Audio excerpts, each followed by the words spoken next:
My mother told me I couldn't afford to eat at the same table as my own family. Minutes later, the hotel staff greeted me as the owner.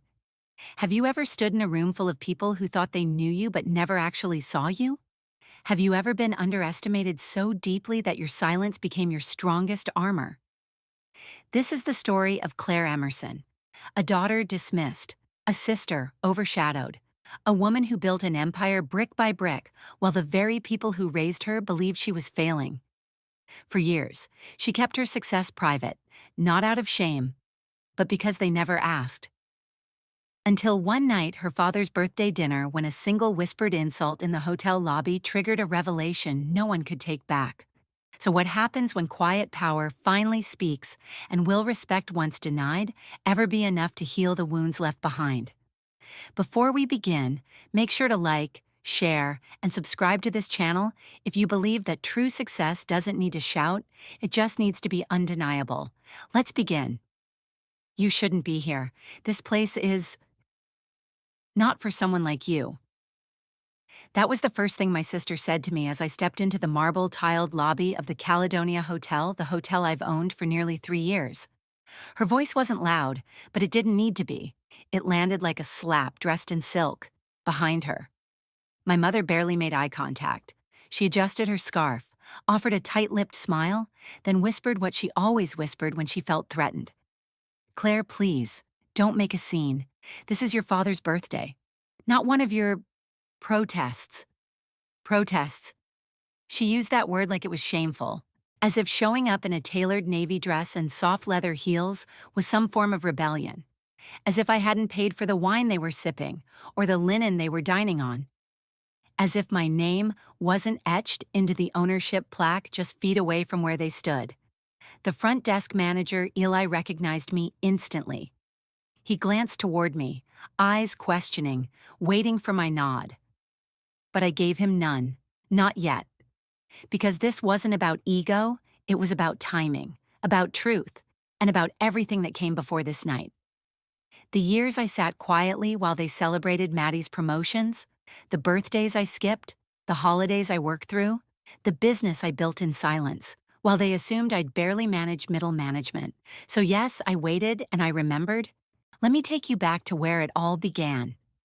I was born in a house where silence was survival, not because anyone yelled, but because judgment came dressed in politeness.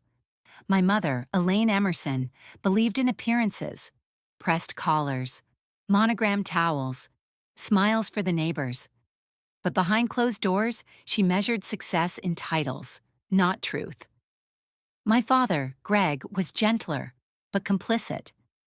He followed the path of least resistance. He loved us, I think, but he never once questioned the balance in our home. Then there was Maddie, my younger sister by 3 years, prettier, louder, always polished. She fit the mold perfectly: cheer team captain, Ivy League bound, and blessed with that effortless ability to be exactly what my parents wanted. Me, I was the quiet one, bookish, restless. Obsessed with blueprints and boutique hotels when other kids were talking prom. At 15, I was selling handcrafted travel journals online. At 16, I was mapping the layout of hotel kitchens instead of gossiping about crushes. My parents, they called it a hobby, said it was cute until it wasn't. "Claire, why can't you focus on something practical?" That was my mother's refrain. "Look at Maddie. She's already interviewing for internships. You're still doodling floor plans in your room. No matter how hard I worked, no matter how differently I dreamed, I was always the disappointment who could have done better." When I got accepted into the hospitality and business program at North Central, no one said congratulations. When I packed up my things and moved out at 18, no one helped me load the car. I left a note on the fridge. No one ever responded. But silence can be a strange kind of fuel. It teaches you to listen, to observe, to grow without applause, to build without permission. And that's exactly what I did, while Maddie climbed someone else's corporate ladder. I was laying my own foundation, late nights, 3 jobs, an apartment that leaked in winter but was mine. No shortcuts, no lifelines, only the stubborn belief that I could turn rejection into roots. It wasn't about revenge, not then. It was about staying alive, staying focused, proving, quietly, that I could become everything they said I wouldn't. But even after all that, the hotels, the awards, the penthouse office, and the staff who called me Ms. Emerson with real respect, I still hesitated that night. Still paused on the sidewalk before walking into my own building. Because the little girl inside me still wondered, what if tonight is different? What if they finally look at me? Not with pity, not with disbelief, but with pride. That was my final mistake. Thinking that this dinner might finally make me enough. I didn't know it would make everything unravel. I didn't know it would change everything. I was 21 when I landed my first front desk job at a downtown hotel. It wasn't glamorous. I wore hand-me-down blazers, stood on aching feet for 12-hour shifts, and learned to smile through every complaint imaginable. But I loved it. The rhythm, the choreography of service, the way a space could tell a story if you were paying attention.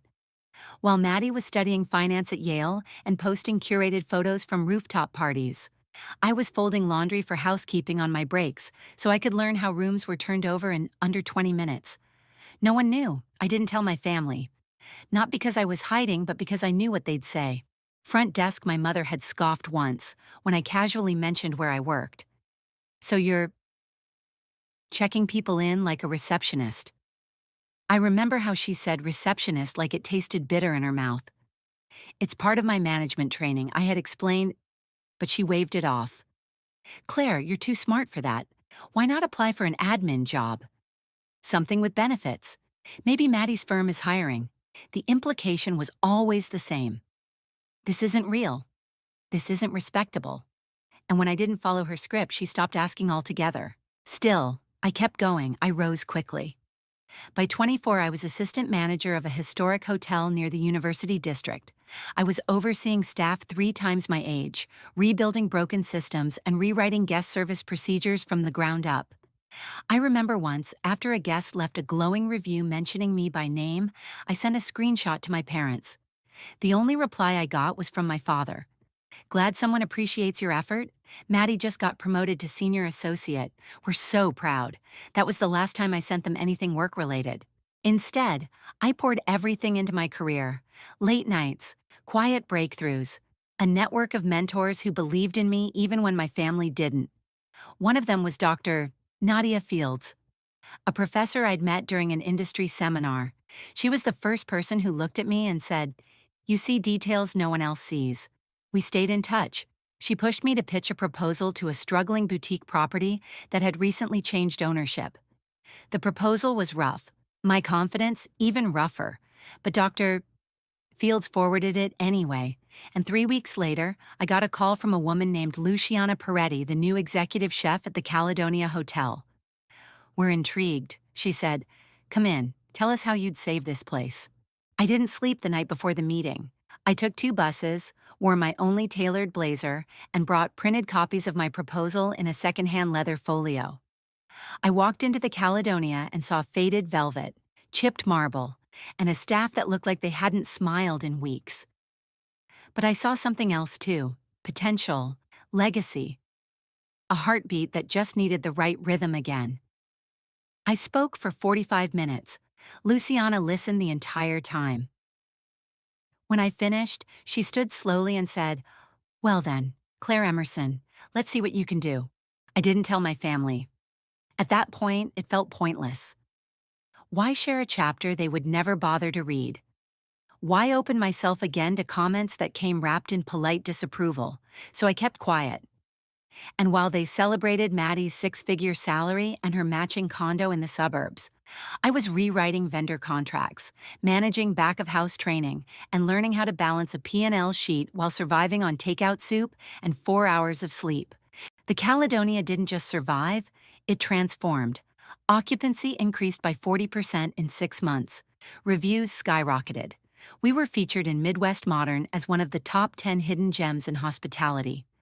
At 28, I was offered equity. At 30, I bought majority stake. And at 31, I became sole owner of the Caledonia Hotel. Not because someone gave it to me, because I built it, with spreadsheets and service, with empathy and exacting standards. with the parts of me my family always misunderstood. Still, they knew nothing. Not because I was hiding, but because they never asked. Because Maddie was the son and I was the girl who never called home.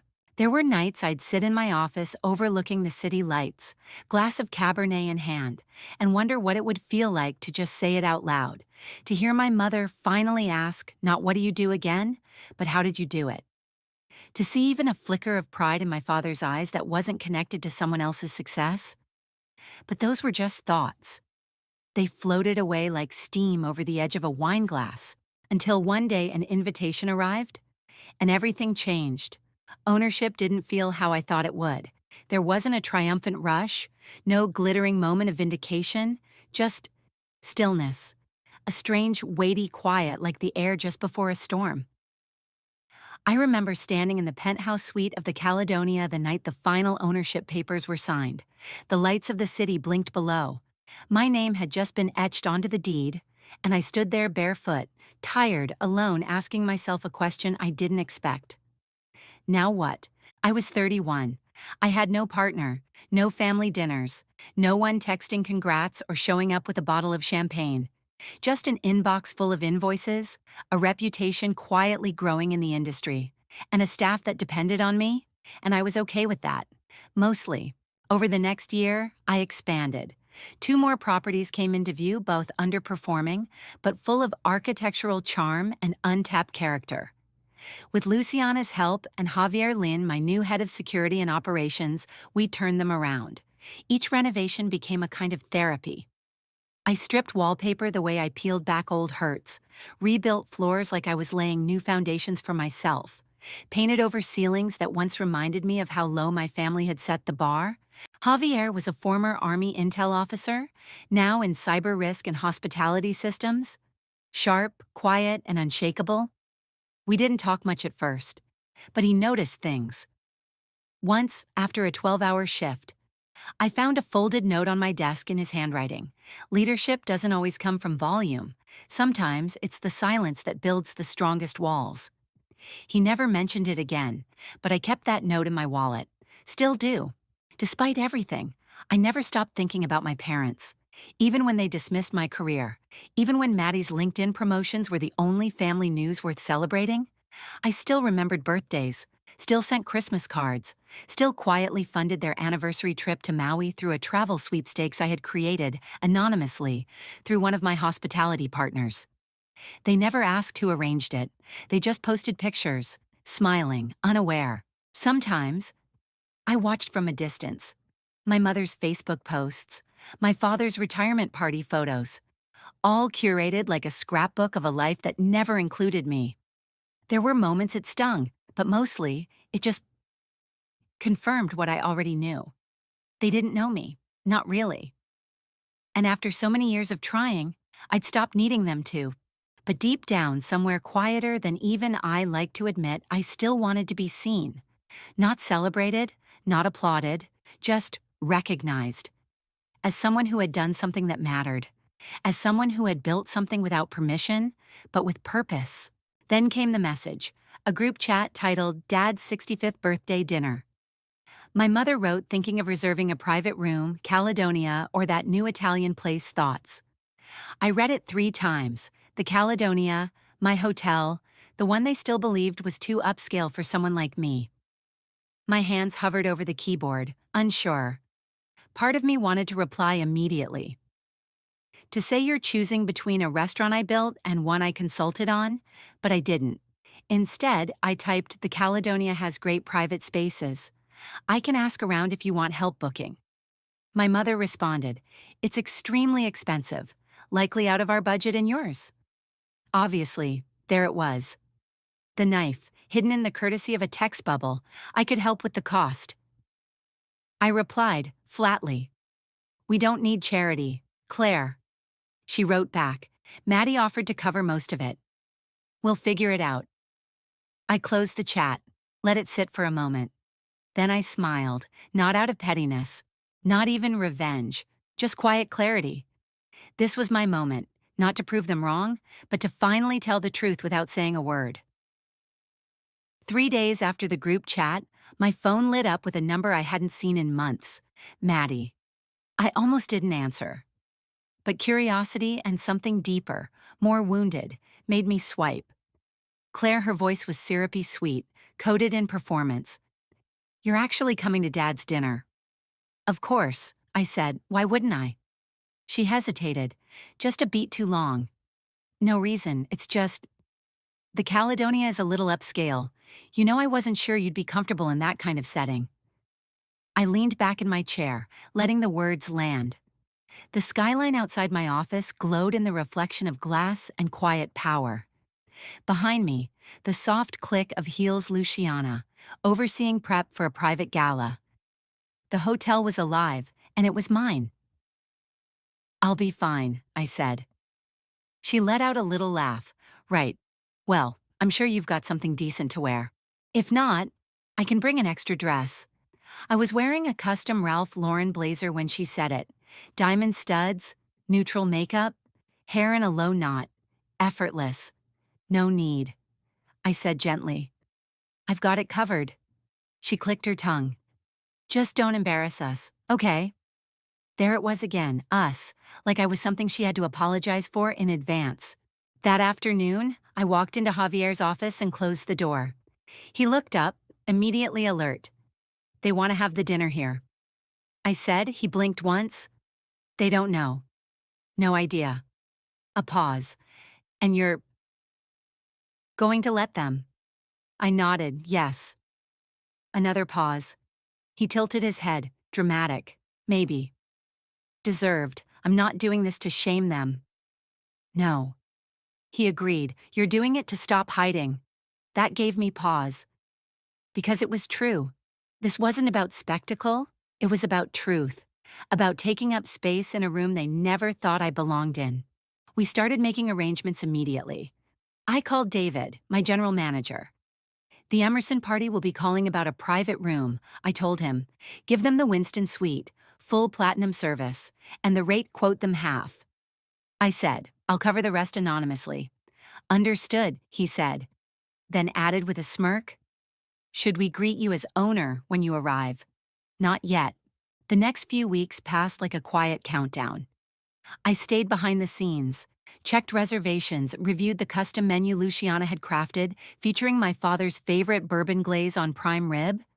I watched as my mother called the hotel 5 times, questioning the price, asked for an extra chair when Maddie invited her new boyfriend, some rising star in finance. I approved everything, silently. And the day before the dinner, she called me. "Claire, just a small thing," she said breezily. "We're worried about costs. Since Maddie's covering most of it already, perhaps you could take care of the tip for the servers." I felt something twist in my chest. The assumption, the casual redistribution of worth, the same pattern. But I kept my voice calm. "Of course. Mom, I'd be happy to." "Wonderful," she said. "And please be punctual. You know how your father hates lateness?" "Yes," I replied. "I'll be there." That night, I stood at the window of my penthouse suite, watching the city lights shimmer below. The same hotel they believed was too expensive for me was now the place I called home. The irony wasn't lost on me. Neither was the ache, because part of me still wanted this to go well. Still wanted them to look around tomorrow night and see me, really see me. Final guest count is at 18, David told me the next morning. Everything's been arranged. Chef is on schedule, wines are decanting. I nodded. "And the bourbon in your father's preferred brand, a bottle from your personal collection." "Perfect," I said softly. I dressed deliberately, a black velvet gown, minimal jewelry, elegant but impossible to mistake. At 6:50 p.m., I stepped into my private elevator, descended to the garage, walked around the block, and re-entered through the hotel's grand front doors as if I were just another guest. The lobby buzzed with quiet luxury, champagne flutes, string music, subtle glances from staff who recognized me but said nothing, exactly as planned. Then I saw them, my family. They had arrived early. My mother was inspecting the floral arrangements. My father, adjusting his tie. Maddie, gesturing to the concierge like she ran the place. And then she saw me. Her eyes narrowed. She stepped forward with that same smirk from our childhood. "Well, you showed up," she said. Her gaze swept over me. "Wow, you borrowed something nice." I smiled. "Good evening, Maddie. You look lovely." She frowned, clearly unsatisfied with my lack of defensiveness. "Just don't cause a scene." "Okay," a voice interrupted before I could respond. "Miss Emerson," Javier said, stepping forward in a tailored black suit. "May I speak with you for a moment?" My mother's eyes locked on his. "Security," she asked. "Claire, what's going on?" "What did you do?" Maddie turned, half laughing. "Is there a problem with her reservation?" "We can cover her portion if she can't afford it." My mother leaned in, whispering just loud enough, "Claire, please, don't embarrass the family." The lobby quieted, eyes turned. David appeared at the restaurant entrance, eyebrows raised, awaiting my cue. I gave him a slight nod, and then Javier cleared his throat. "Mrs. Emerson, Miss Maddie. Perhaps you're unaware.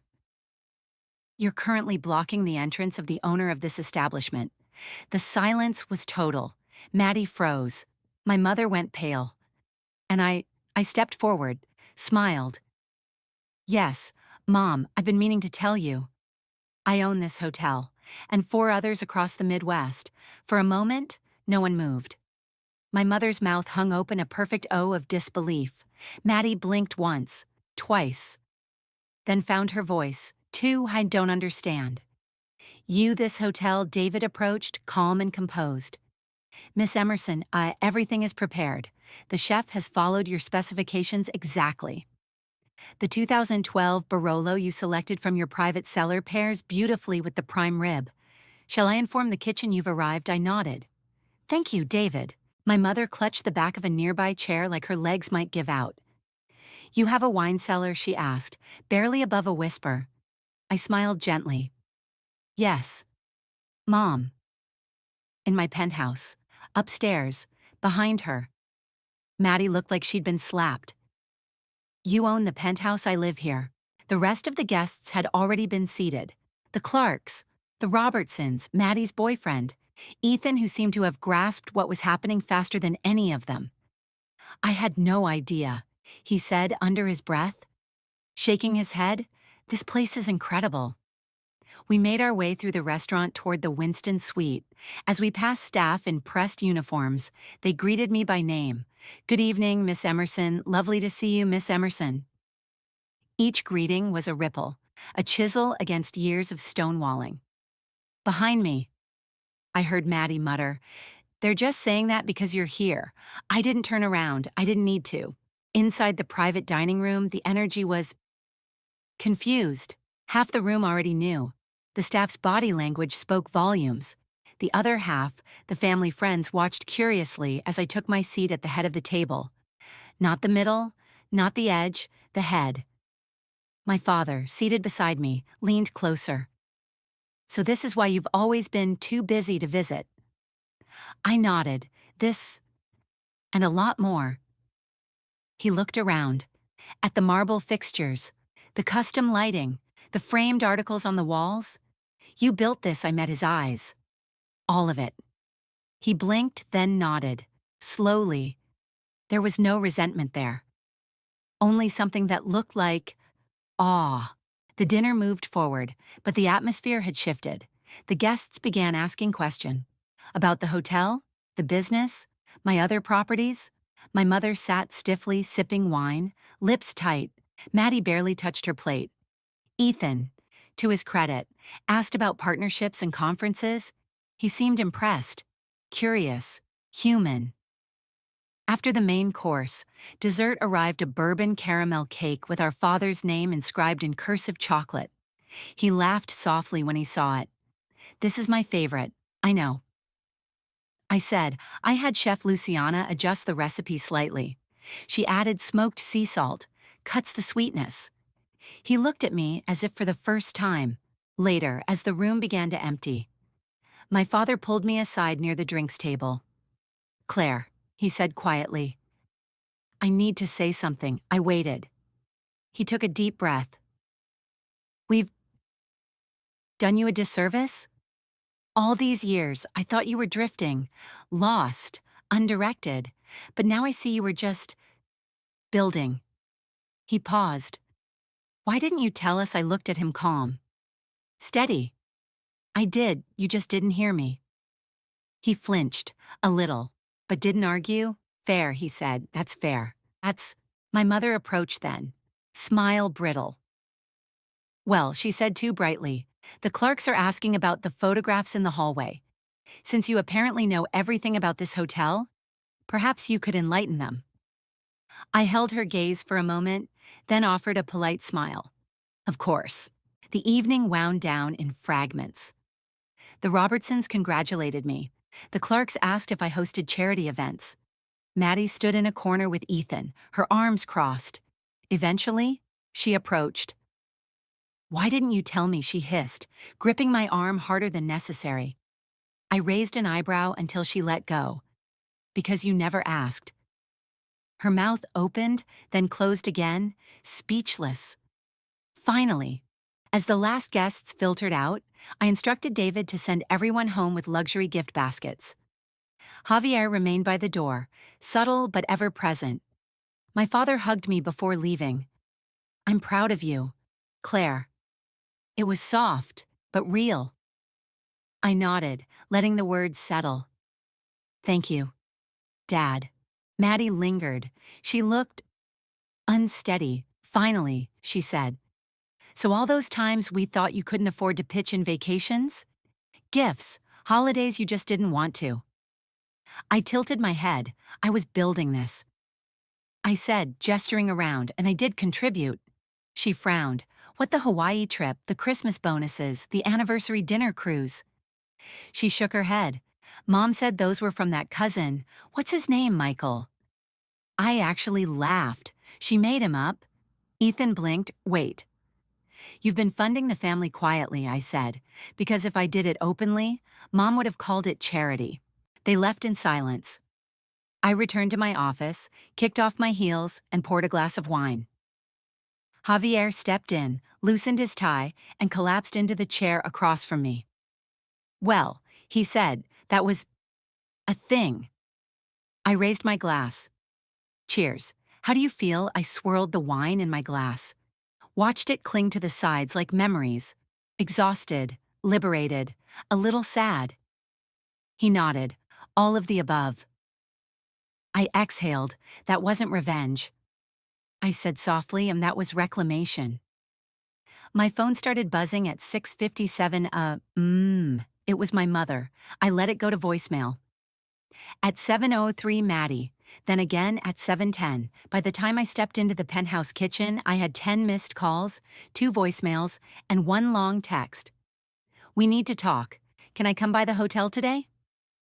I didn't respond. Instead, I called my therapist, Dr. Nadia Fields, and asked if she had any openings. She made space that same afternoon. I take it the dinner happened, she asked gently when I walked in. It happened, I said, and I didn't explode. I didn't lecture. I just existed. She smiled. Sometimes that's the loudest thing you can do. By midday, I'd received 14 calls and 23 texts. One was from my father. It simply read, I owe you an apology. Many, in fact. When you're ready to talk, I'm here. I'll listen. It wasn't a grand gesture, but it was honest, and it was more than I expected. Javier called our Operation Reset Phase 2.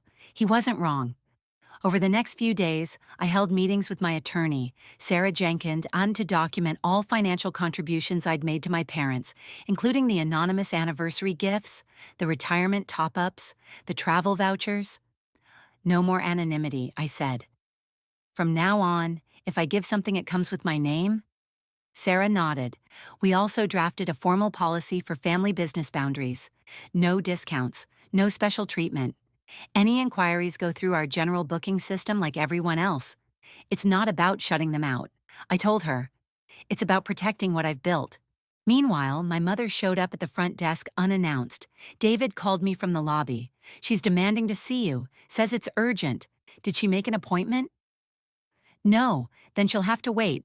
Got it. I watched from the security monitor as David calmly explained protocol. The look on her face was unforgettable. Shock, then offense, then something resembling shame. Later that day, she called again. This time, I answered. Claire, what on earth is going on? I came to your hotel and was treated like a stranger. You didn't have an appointment, I said gently. And I was in meetings. This is a business. My business. I'm your mother. And Maddie's your daughter. Would you show up at her law firm unannounced and demand a meeting? The silence was heavy. That's different. She finally said, It's not. I replied, It's just new. And I know new things make you uncomfortable. Another silence. Then we need to talk about what happened at the birthday dinner. I agree, I said, but not here. Let's meet at Dr. Field's office. With her present, you want therapy? She scoffed. I want structure, I said calmly, and safety. She didn't like it, but she agreed. That weekend, Maddie texted again. I want to talk, just us. We met at a cafe halfway between her firm and the Caledonia. She looked different, less composed, more real. I don't understand why you kept this all from us, she said right away. Why make such a spectacle? I didn't plan a spectacle. I said, sipping my tea, I planned a dinner. The spectacle happened when no one thought to ask who I really was. She looked down. I didn't mean to. Dismiss you. You didn't have to try. I said quietly. It came naturally. She winced. I thought you liked doing your own thing. She said, I thought you didn't need the attention. I didn't need attention. I said, I needed respect. She nodded slowly. I get that. Or I'm trying to. That's a start. We finished the conversation in a silence that wasn't awkward, just unfamiliar. Maybe that was enough. For now, at our family session the following week, Dr. Fields opened with ground rules. No blaming, no interrupting, only I statements. I spoke first. I talked about the years of being overlooked, of celebrating wins in silence, of watching them cheer for Maddie while treating me like the family underachiever. My mother tried to interrupt once. Dr. Fields gently held up a hand. When it was her turn to speak, my mother kept her voice low. I thought I was being realistic. She said, I didn't want you to get hurt chasing something so uncertain. You didn't protect me, I said. You pre-dismissed me. The words sat heavy in the air, but something shifted. My father reached over, took her hand. She's right, he said. We saw what we wanted to see, not what was in front of us. My mother looked at me. I don't know how to fix it. I took a breath. It doesn't have to be fixed, I said, but it does have to be different. 6 weeks later, my mother rang the front desk again, but this time she made an appointment. David sent me the calendar invite with a note. Progress. She arrived exactly on time wearing her important meeting navy blazer. No drama, no demands, just waiting. When I walked into the lounge, she stood, unsure whether to hug me. I offered her tea instead. I'm still adjusting, she admitted. To me being the owner, I asked. To me being wrong, she said quietly. That stopped me. I set the tea down, folded my hands. I never needed you to admit fault. I said, I just needed you to stop rewriting me. Our conversation was clumsy, but it was honest. She asked questions, listened to the answers, even toured the hotel this time with genuine curiosity. What does this fixture mean? She asked in the atrium. It's original to the 1931 structure. I said, we kept it during the restoration. She paused. It's beautiful.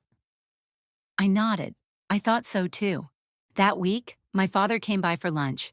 We sat in the rooftop garden I'd built the year before. It's peaceful up here, he said. That's the point. He smiled. Your hotels? They feel like you. I looked at him. For a long time, You didn't think much of what I built. He nodded. I know, I was so focused on traditional success, I didn't see you were creating something more lasting. I didn't reply. I didn't need to.